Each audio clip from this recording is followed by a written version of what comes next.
Hi guys, so we're back for another training session, and I'll do my wee update that I usually give at the start of each YouTube video. So since the last one, I've been to Tenerife for a stag do / lads holiday. And that completely destroyed me. Absolutely took the piss the whole time. Took it too far every single night, and came back, felt pretty rotten. My body felt rotten. Training was awful, and obviously off the back of that, smashed my immune system, and then I got the flu. So went down to Liverpool to my girlfriend's for her birthday, and the moment I got there, that's when it kind of really hit me. So flu, migraine, throat infection, and then that obviously limited my ability to eat. So it took ages to get back onto plan. 3 days not eating, drinking. It was just an absolute nightmare. So that was last week, not last week, the week before.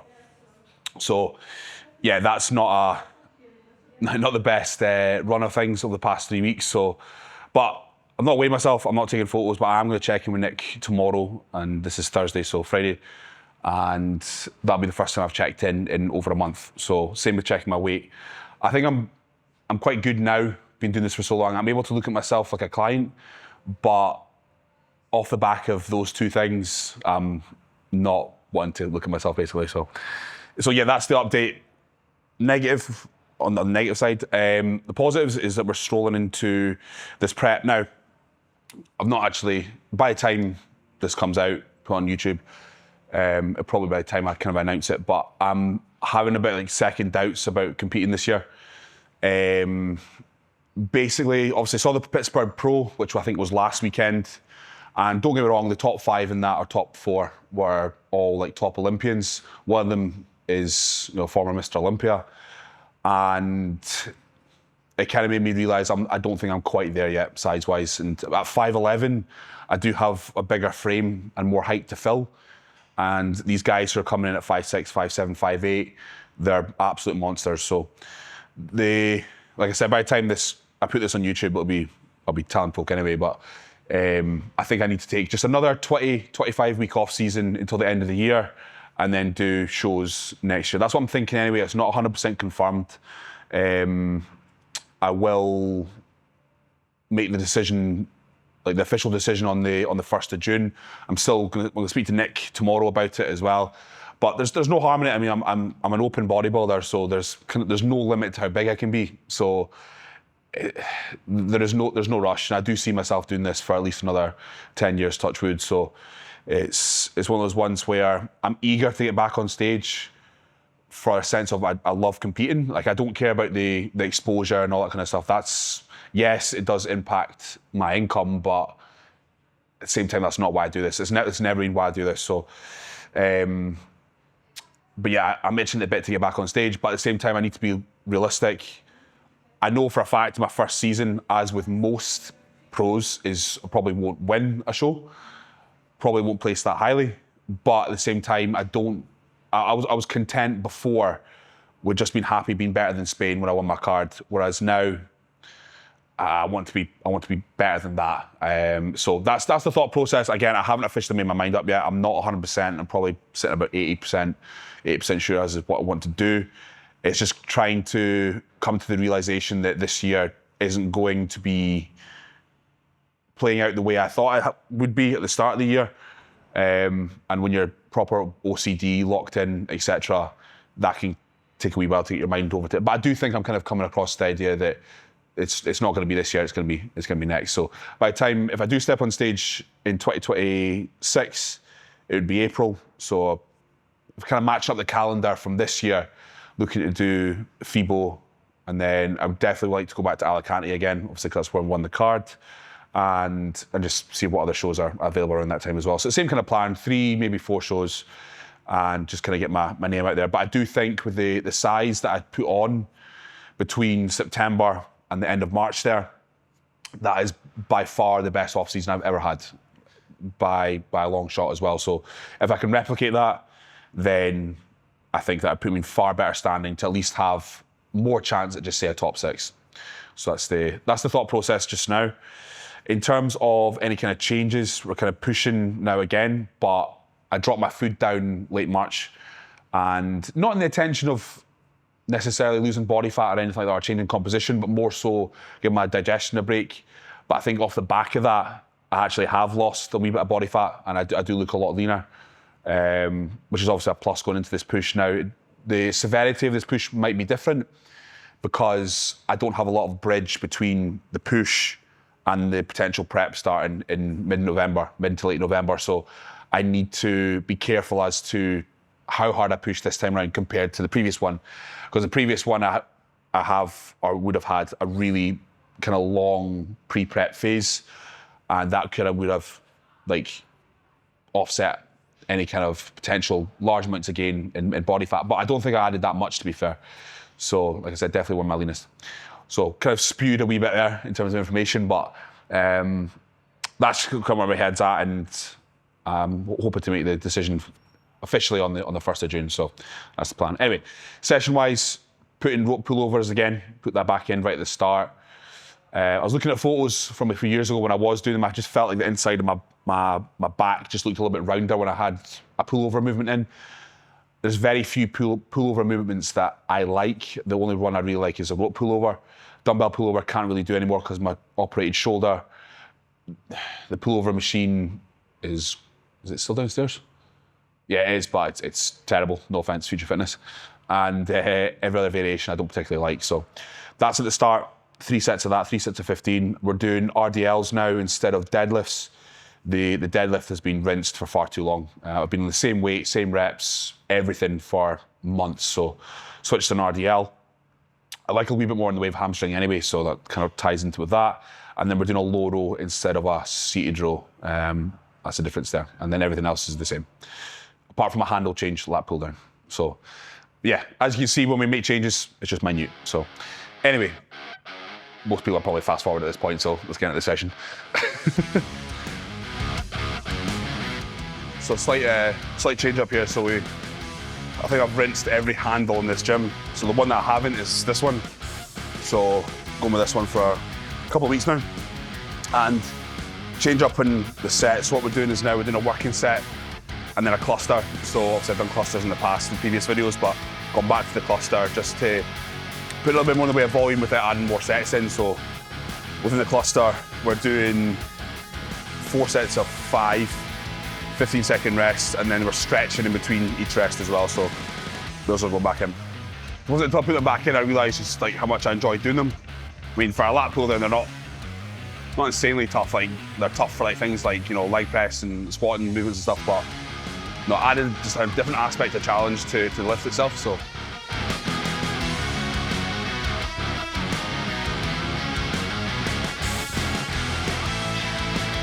I've become one of these step wankers as well, just because obviously with prep coming up, well, supposed prep coming up, I'm just going to just keep track of my steps, because I think in the past what I've done is I've been very unaware of my expenditure.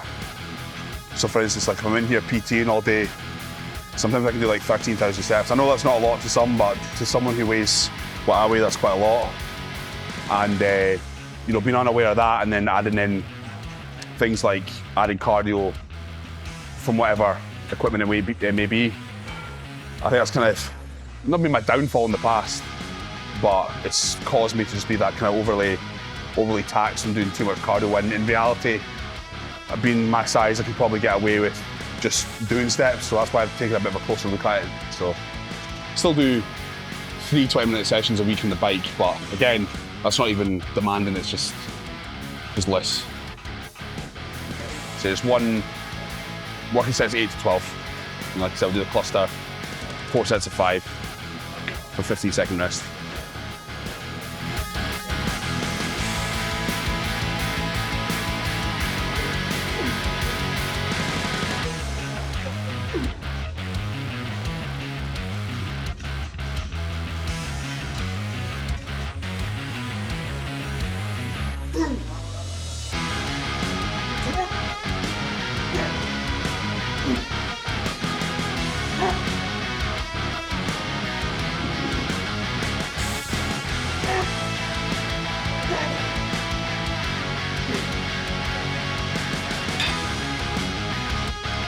So the worst part about the cluster is the stretch in between. So trying to make it as horrible as humanly possible. But it's keeping the back in the, just that, in that stretch. It's just, there's nothing really, if you've been watching me long enough, you know that a lot of stuff I do isn't exactly like science based. Like the reason why I do something isn't science based, even though there is science behind it. It's mostly I'm trying to make it as brutal as possible, so. And I've got a big back, so fuck it.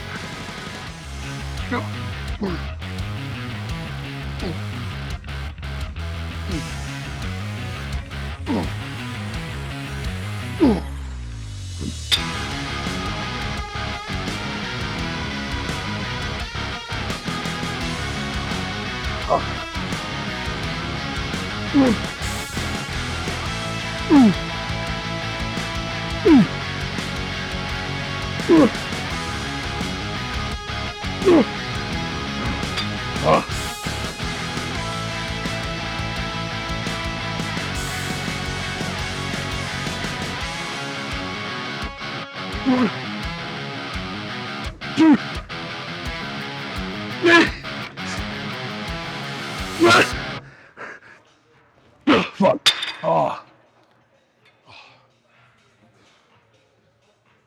So last week I just done 3 sets of 15. Now the reason for that is that the weight doesn't go heavy enough for me to do like a big heavy set. So rather than accumulating volume from weight, accumulate it from sets and reps. So that's the way I went for this. Been told to stop, not me, but other people have been told to stop pinning weight onto the machine so it keeps breaking the pins. So respect the gym and do this approach. It's just nice being able to like fill up my back with a ton of blood anyway.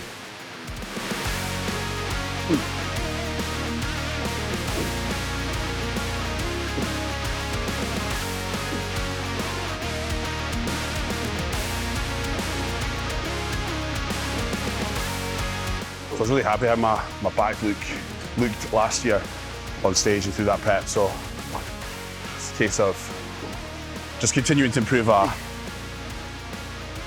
everywhere really, but your back can never be too wide, never be too thick. So there's not many backs in the world that I think overpower shoulders or anything like that, or overpower arms. I don't think there is any. So it's kind of like with hamstrings, is that you can never have 2 developed hamstrings or 2 developed rear delts. So your back, I don't think your back can ever be too thick. So even though it's a strength, still want to train it the way I want to train it. Whereas for legs, kind of deliberately pulling back the work on that so that I'm not almost sacrificing recovery capability from the stuff that does need to come up. So I came to that conclusion quite a few years ago actually, is if I can get away with training my legs less but getting the same results, and if that's going to allow other body parts to take advantage of the calories consumed and whatnot, then that's advantageous, I'd say. And a better approach for me. Always add for me, because there's always someone who's like, for me.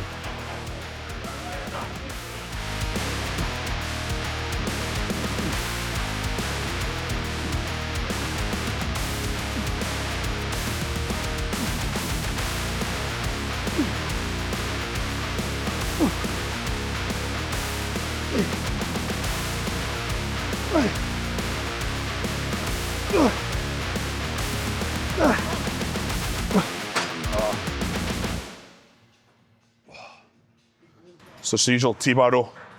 So the main compound. Last week it felt a bit funky, coming off the back of everything that I mentioned at the start of the video with flu and all that. So I've done 7 plates for 8, but it didn't feel nice at all. But I know for a fact, like when I take a bit of time off from like X amount of poundages, it takes a wee while for like the stabilizers and all that to just kind of get used to that kind of loads again. So I imagine 7 plates should be okay to do. But as always, just 6, 4, 1 up to the top. See how it feels. Go from there.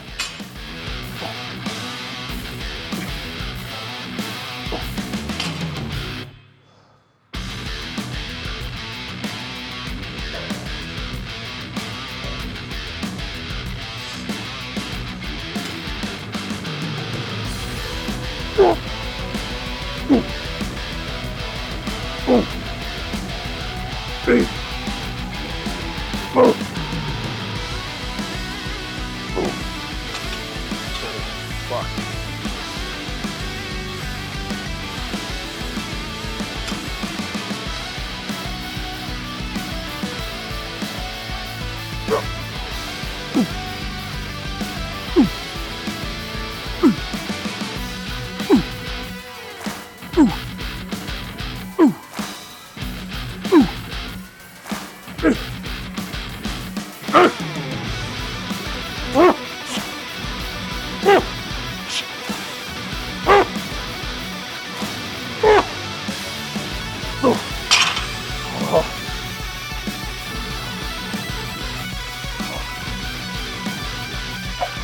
So replace the lateral row, isolateral row with the low row, purely because same kind of thing with the deadlift. Do the same weight every week, same reps. So that was rinsed. I've never actually done like consistent low row, so it'll be good to see where I kind of land with this. I like the feeling of this. I think I had to kind of train myself to get the right technique with it, like leaning kind of down into the working side. Whereas before I was kind of rolling it like a BB on that. So from tweaking the form, it feels a lot better now. So I'm gonna run with this for a wee bit, and then take it from there. It's a nice movement though. One work and one back off, nothing magical here. So, if Chris was here, I got Chris to give me a few force reps, but know the day.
So just the usual suspect, 2 sets of dumbbell row. Straight into it, there's no point in, I'm already warm anyway, so. Like I said, I think previous, maybe not the last YouTube session, but I think the last time I posted about my back session was talking about trying to clean this up a wee bit. Try to make it as momentumless as possible. Try to do that again today.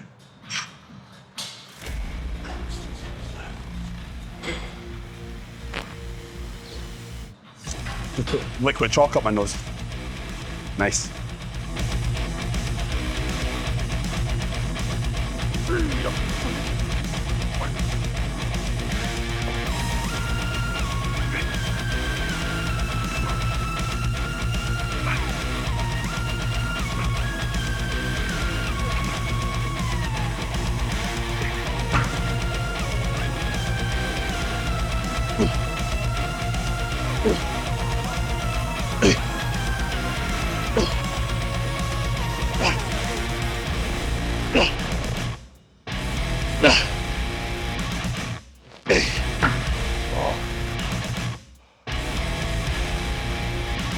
You must have about 10 terabytes of footage of me doing dumbbell rows.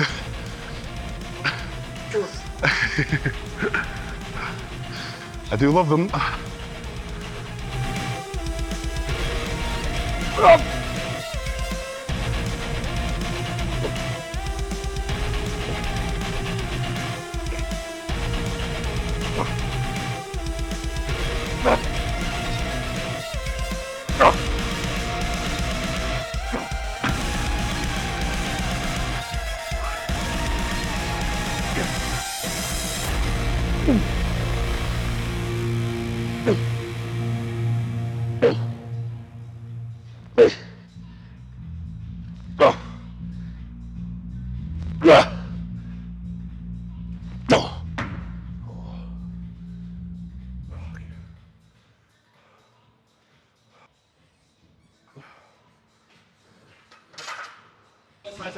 So we're going for, like I said, RDLs now. So deadlift I'd thoroughly rinsed. I was on the same weight for a long time. And yeah, felt like the time to put RDLs in. So clothes do a wee bit more in the way of direct hamstring work anyway.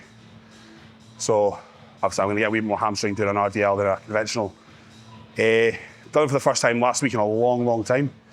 And hit 180 for I think 8 or something like that. So the body's not really used to the movement. It's a very compromised movement in terms of the lower back. So it's going to take a few weeks to get the movement right. But I think I've already held 260 in the past, so it's still a strong lift for me, as are most hinges.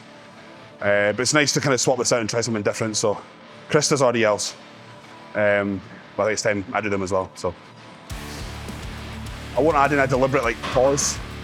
But what I will do is maybe just a subtle come down, subtle, and then back up, rather than come down, holding it, then come back up. Just feels a little bit nicer for me. One decided definitely want to do one work and one back off. I was only doing one set for deads. Last week, even though my body wasn't 100%, I still felt like the back off was a wee bit redundant. So see how the working feels, and I'll decide from then.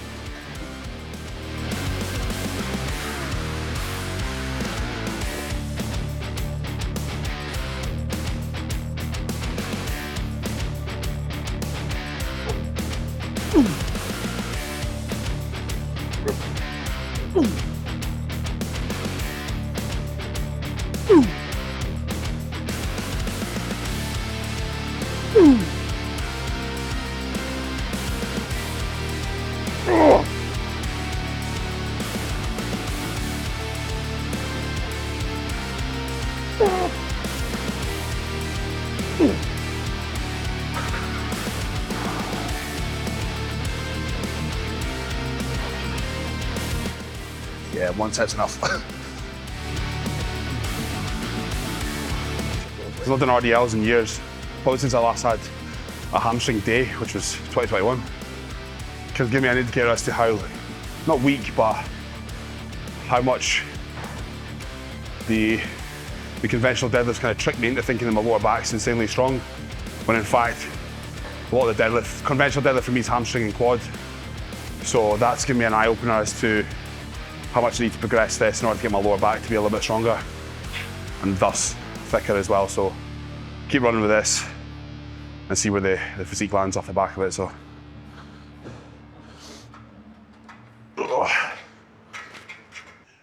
a really good one there. I was actually really happy with that. Strength is coming back off the back of the illness and whatnot, and as is the physique. So I just generally feel like every time I train, past 4 sessions, I just feel the physique just slowly coming back. And I've spoke to a few, there's something definitely going about all over the UK just now in gyms, and people are getting ill and flus and whatnot. And so I've got a few clients that have been off, and especially myself, I have to just remind myself that, you will get over any kind of illness you've had. You just have to take it day by day, and your body will return. I think the rule of thumb I heard when I was coming up was, for every week you take off, it takes 2 weeks to get it back. I semi-agree with that. Obviously, it depends on the severity of what's happened. Like when I had the flu, I couldn't eat because my throat infection, and then I couldn't drink either. So that really knocked me. But I feel everything coming back now, which is good. And like I said there with the RDL, so I haven't RDL'd in a long time. That felt a lot more stable this week. But like I said, it kind of shows me that my lower back and like erectors and things like that probably aren't as strong as I thought they were doing deadlifts, like conventional deadlifts. So I'm going to persist with the RDL going forward and build that up and see where I can get to. Like I said, I've done a 6-plate RDL before. That was on a specific hamstring day though with the RDLs first. So it's not quite the same after doing hundreds of rows prior. But no, I was dead happy with that. And like I said, I'll build it up and see how the lower back and everything reflects off the back of that. And like I said at the start of the video, undecided if I'm going to compete this year now, which I'm not upset about it. It's one of those ones where I think I'd be more upset if I stood on stage and looked out of place because I look like a wee boy next to all these big guys. So the good thing is though, I've said this before on this channel, I've said it before on the podcast channel and all that as well, is that I've stood next to pros. Like I know where my physique stands, and that was a few years ago. That was 2022 when I stood on stage with Andrew Jack. So it's obviously he's catapulted from that point as well. But even still, it's still nice to know that I've stood next to them. I've stood next to guys who are on the pro scene just now as well. And I don't think I'm far away. And I do think with my structure, it will come one day. If that takes 3, 4, 5 years. I said that when I got my card, to be fair, but I generally thought I'd be ready mentally and physically at this point after the off-season, but I'm not. But again, I'm not heartbroken about it. So, yeah, all good. So, anyway, so if that is the case, we're going into off-season now. Well, back into off-season, and yeah, you'll see obviously the progress going through the summer of 2025, and then prep will definitely start, touch wood, November time, around then. So, anyway, guys, remember to like, share, comment, subscribe, all that stuff, and yeah, cheers again, guys. Thanks.